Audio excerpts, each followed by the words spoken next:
سلام. کمتر از یه ساعته که سیدنس 2.5 رزولوشن تصویرش رو بالا برده. قبلا ما میتونستیم با 480p و 720p ویدیو و انیمیشن بسازیم. الان یه آپدیت جدید اومده. با سیدنس 2.5 میتونیم با 1080 یا فول HD ویدیو یا انیمیشناتون رو بسازید. سیدنس 2 هم بچه یادتون باشه همینطور بودش، با 480p و 720p شروع کرد، بعد کیفیت و رزولوشنش رو حتی تا 4K بالا بردش. توی ویدیو قبلی گفتم که به هر حال اون موقع یک هفته بود، الان نزدیک به 10 روزه که سیدنس 2.5 به صورت رسمی عرضه شده و گفتم که کیفیت رو احتمالاً بالا میبرن و خیلی خوشحال شدم امروز دیدم که رزولوشن فول HD رو در اختیار ما قرار داده و ما میتونیم کیفیت کارمون رو بالاتر ببریم و بتونیم پروژه های خیلی بهتر و پربارتری رو انجام بدیم. خیلی هم عذر میخوام برای گرفتگی صدا به خاطر سرماخوردگی که دارم.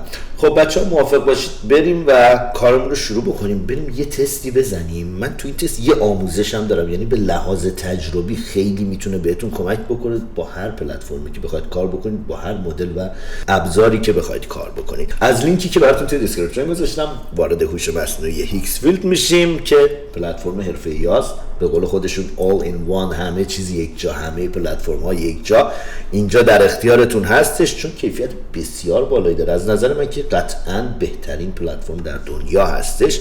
تصمیم گرفتم سیدنس 2.5 با کیفیت فول HD رو اینجا با هم دیگه تست بکنیم. ببینید وقتی که وارد این پلتفرم میشید، این اینترفیسی هستش که تا اون لحظه اول باهاش مواجه میشید و میبینید. ببینید این قسمت بالا ما ابزارهای مختلف رو داریم که میتونیم ازش استفاده بکنیم. تو بخش ایمیج ببینید تمام پلتفرم ها، تمام ابزارهای معتبر هوش مصنوعی رو شما اینجا یک جا دارید. ببینید الان GBT Image 2 که به اعتقاد من قطعاً با اختلاف بهترین ابزار ساخت عکس است ما اینجا داریم که با کیفیت 4K برامون عکسامون رو میسازه. نانو بانانا دوال لایت رو هم داریم و ابزارهای دیگه، سیدریم فلاکس، همه اینا اینجا در دسترستون هستش. این قسمت بعد ببینید ما ویدیو رو داریم که این قسمت بالا سیدنس 2.5 اون تاپ هست، اون بالا هست و گزینه نیو و جدید رو هم میبینیم. سیدنس 2 4K رو هم اینجا داریم.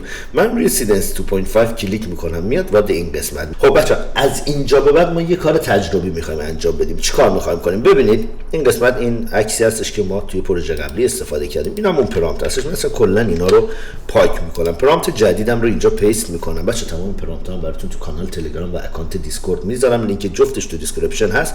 کلی متریال دیگه هم هست. اگر تو سوشال مدیا مخصوصا فعالیت میکنید حتما یه سر بزنید، کلی به کارتون میاد.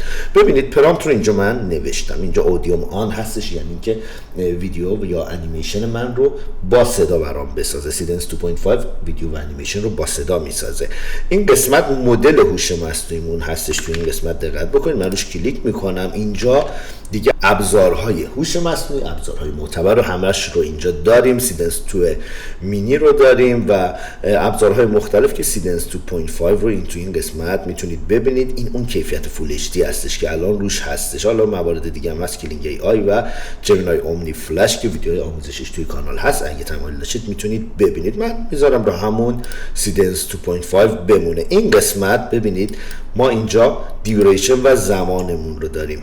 شما با سیدنس 2.5 از 4 ثانیه تا 30 ثانیه میتونید انیمیشن و ویدیو بسازید. الان ببینید روی 4 ثانیه اگر من بخوام بذارم استفاده کنم 26 تا کردیت نیاز دارم و روی 30 ثانیه 195 تا کردیت از من کم میکنه. اما این پلتفرم اگر شما این رو، یعنی اشتراکش رو اول باید تهیه بکنید و اگر دیوریشنتون رو بیارید روی 20 ثانیه بذارید، ببینید اینجا رو ما اینجا یه unlimited مود اضافه میشه. من یه ذره تایمش رو زیاد میکنم. ببینید رفتش، میگه عوضش کن روی 20 ثانیه بذار. من میذارمش روی 20 ثانیه. الان من اگر این دکمه رو بزنم، این قسمت رو ببینید من 130 تا کردیت نیاز دارم. این رو که من کلیک بکنم ببینید کاملا برام نامحدود شد. حالا من ویدیو بعدی 30 ثانیه میسازم. این رو با آنلیمیتدش میریم که فقط میخوام شما همه اینها رو ببینید، نتایج رو و کیفیت کار رو. نکته مهم، خیلی خیلی مهم، ببینید کاری که ما الان داریم انجام میدیم تکست تو ویدیو هستش، ما از هیچ عکس رفرنسی اینجا استفاده نمی کنیم و این کار همینجا نگه دارید. انیمیشن رو میسازیم، بعد توضیحات بعدی رو میگم که شما چطور با یکی دو تا تکنیک ساده میتونید سطح و لول کارتون رو نه یه پله نه دو پله، شاید بگم واقعا بدون تعارف 10 تا پله بالاتر ببرید و بتونید یه کار بسیار حرفه‌ای‌تر رو انجام بدید، اونم با چند تا ظریف کاری. خب اول اگه موافق باشید این انیمیشن رو بسازیم که بریم رو انیمیشن بعدی. من این رو خدمتتون توضیح بدم. ببینید رزولوشن کار هم به صورت دیفالت روی 720p هستش. برای ساخت انیمیشن 20 ثانیه‌ای شما میتونید این unlimited مود رو روشن بکنید و نامحدود ازش استفاده بکنید. اما اگر من این رزولوشن رو از 720 به فول اچ دی بیارم تغییر بدم، این شامل کردیت میشه که البته ارزشش رو هم قطعا داره. ابعاد کارمون رو، سایزش رو من برای یوتیوب میخوام 16:9 میذارم. شما اگر برای تیک تاک یا ریل اینستاگرام خواستید روی 9:16 میذارید. دیگه کار خاصی نمیمونه، روی این دکمه کلیک میکنم و منتظر میمونم سیدنس 2.5 انیمیشن من رو با کیفیت 1080p بسازه. بچه این پرامپت هایی رو هم که استفاده میکنم براتون تو کانال تلگرام میذارم، تو قسمت پست همین ویدیو، قسمت کامنت پست همین ویدیو توی کانال تلگرام و اکانت دیسکورد میتونید بردارید.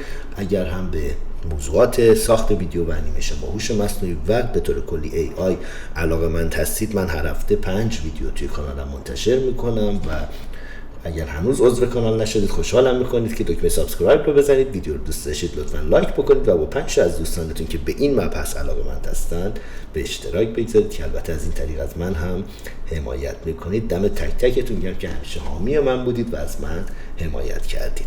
منتظر میمونیم تا ویدیومون آماده بشه. خب حدودا 5 دقیقه طول کشید تا انیمیشن ما رو با کیفیت فول اچ دی برامون بسازه. قبل از اینکه نتیجه رو بریم ببینیم بچه‌ها دقت داشته باشید، این یه انیمیشن فانتور هستش که یه آرایشگر هست، یه نفرم که اومده برای اصلاح و به نکاتی که باید دقت داشته باشید. خود کاراکتر آرایشگر، خود کاراکتر مشتری، فضا و لوکیشن و نتیجه کار، این 4 تا مورد رو در نظر داشته باشید. بریم نتیجه کار رو ببینیم، برگردیم من توضیحات بعدی رو خدمتتون میگم که چطور شما میتونید سطح کارتون رو بالاتر ببرید.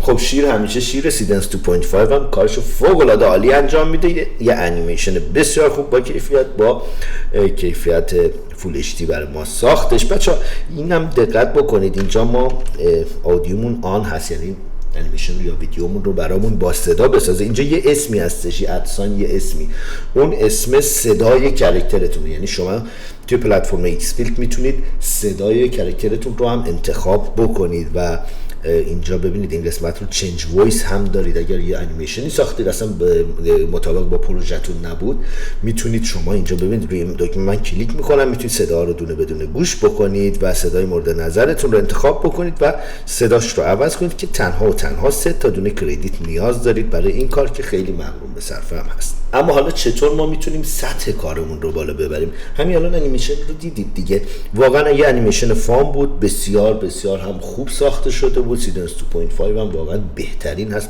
با اختلاف و کار ساخت رو فوق العاده انجام داده بود. اما من همین پرامپت رو حالا براتون میذارم تو کانال تلگرام، همین رو حالا میخوام یه دونه ایمیج تو ویدیو، ما الان تکست تو ویدیو رو انجام دادیم، یه دونه میخوام الان ایمیج تو ویدیو انجام بدید. ببینید من عکسش رو قبلا ساختم، اینم براتون میذارم اگه خواستید روی این عکس تمرین بکنید، کنار همین پرامپت براتون میذارم تو این قسمت، توی این باکس اینجا من کلیک میکنم و این پنجره برام باز میشه. شما اگر عکستون رو با خود پلتفرم ایکس فیلد ساخته باشید، توی این قسمت ایمیج جنریشن میاد. حتی اگه ویدیو ساخته باشید اینجا ویدیو جنریشن اینجا هستش، بخواید به عنوان ویدیو رفرنس استفاده کنید اینجا دارید. اما اگر توی دیوایس خودتون بود، این قسمت آپلود رو میبینید، بعد روی این باکسی که این پایین هست اینجا کلیک بکنید و خیلی راحت عکسمون رو از اینجا بارگذاری میکنیم. اینجا باید منتظر بمونید که به طور کامل عکستون آپلود بشه و بعد از اینکه آپلود شد ببینید فقط روش یه دونه کلیک بکنید وارد این قسمت بشه و اینجا الان ما عکس رفرنسمون رو داریم. من به پرامپت دست نمیزنم و از همین پرامپتی که الان باهاش کار کردیم میخوام استفاده بکنم. مدل رو همون سیدنس 2.5 میمونه، رزولوشن رو همون 1080p میمونه، ابعاد و سایز کارمون رو برای یوتیوب من میسازم 16:9 میذارم بمونه و دیوریشن رو من زیاد میکنم چون میخوام 30 ثانیه‌اش هم شما ببینید، فرقی هم نمیکنه، میتونم با همون 20 ثانیه برم ولی میخوام شما رو کار 30 ثانیه رو هم ببینید. دیگه تنظیمات خاصی دیگه اینجا نداریم و الان من 270 تا کردیت، ببینید 480 تا بوده برای فول اچ دی، الان با تخفیف داره یعنی ما کردیت کمتر برامون کار میکنه. من 270 تا کردیت میخوام تا یه انیمیشن 30 ثانیه‌ای با سیدنس 2.5 با کیفیت 1080p برام بسازه. این دکمه کلیک میکنم، منتظر میمونم تا انیمیشن من ساخته بشه و برمیگردیم این سورپرایز رو با هم دیگه میبینیم و شما متوجه خواهید شد که تنها و تنها کاری که ما انجام دادیم الان این بود که یه دونه عکس رفرنس اضافه کردیم. پرامپت همون بود، تنظیمات همون بود، هیچ تغییری تو کار ایجاد نکردیم و با یک عکس رفرنس میبینید که چقدر تفاوت بزرگی رو ما توی این انیمیشن ایجاد میکنیم. منتظر میمونم تا انیمیشن آماده بشه. خب انیمیشن ما آماده شد، بریم نتیجه کارو ببینیم، برگردیم من توضیحات رو خدمتتون عرض میکنم.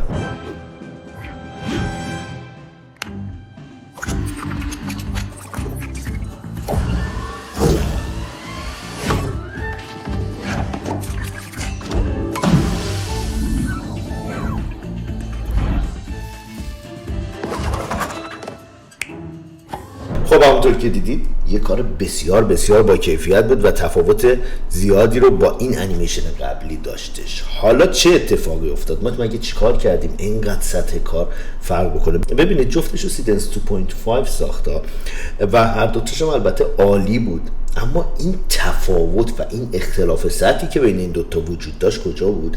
ما تنها برای مورد دوم یه دونه عکس اضافه کردیم، عکسی که شاید 4-5 ثانیه بیشتر از وقت ما رو نگرفت. پرامپت همون بود، تنظیمات همون بود و واقعا کیفیت کار خیلی تغییر کرد. میبینید اگر از این تکنیک ها، از این ظریف کاری ها به درستی بخواید استفاده بکنید خیلی راحت میتونید سطح کیفی کارتون رو خیلی خیلی بالاتر ببرید. واقعا این ابزار چرا؟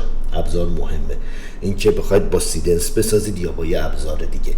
قطعا سیدنس 2.5 پرفکت الان خیلی عالی کارتون رو انجام میده و باش میتونید واقعا یه کار با کیفیت تولید بکنید، اما تجربه شما هستش که به این کار شکل میده. پس بنابراین حتما دقت داشته باشید.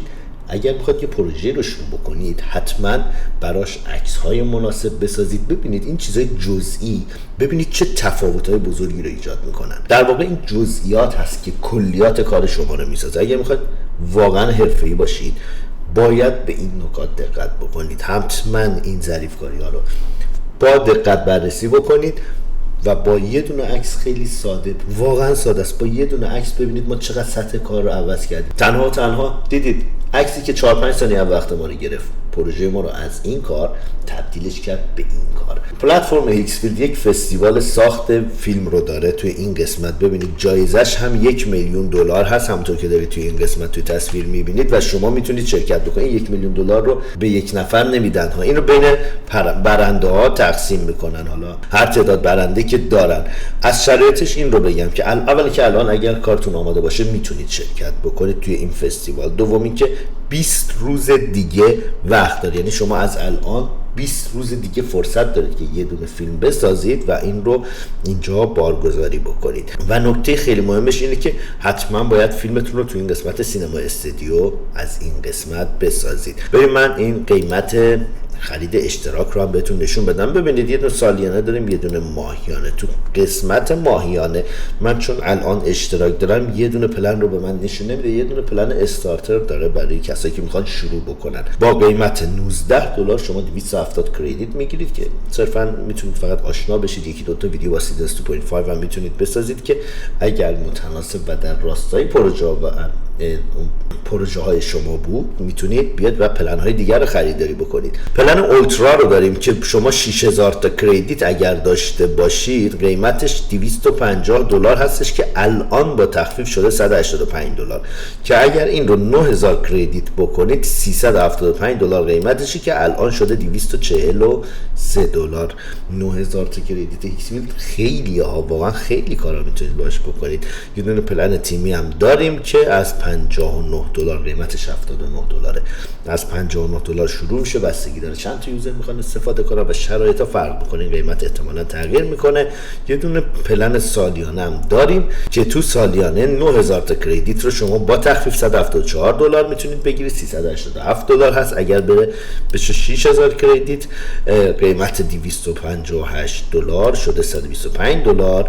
برای سالیانه یه 3000 کردیت هم دارید که قیمت $129 شما میتونید $70 تهیه بکنید. این برای اولترا است. برای تیمیش هم از $79 قیمتش میاد روی $49 که این هم از قیمت بسیار مناسبی هستش. خیلی ممنونم که من رو انتخاب کردید و تماشا کردید.